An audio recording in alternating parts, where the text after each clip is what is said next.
community and personal life, which have shaped my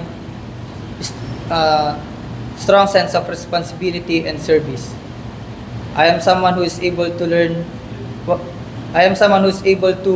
listen carefully, analyze situations logically, and act with integrity.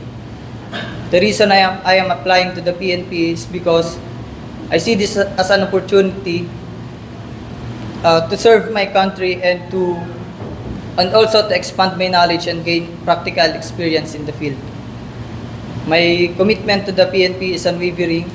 I understand the high standards of integrity, discipline, and service required. I am ready to dedicate myself fully to the PNP, and I am confident that this role will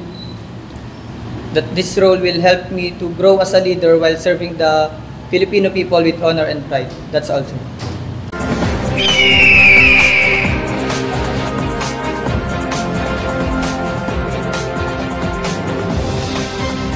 Ako po, si Police Senior Master Sergeant Mauricio Bonilla Ruiz.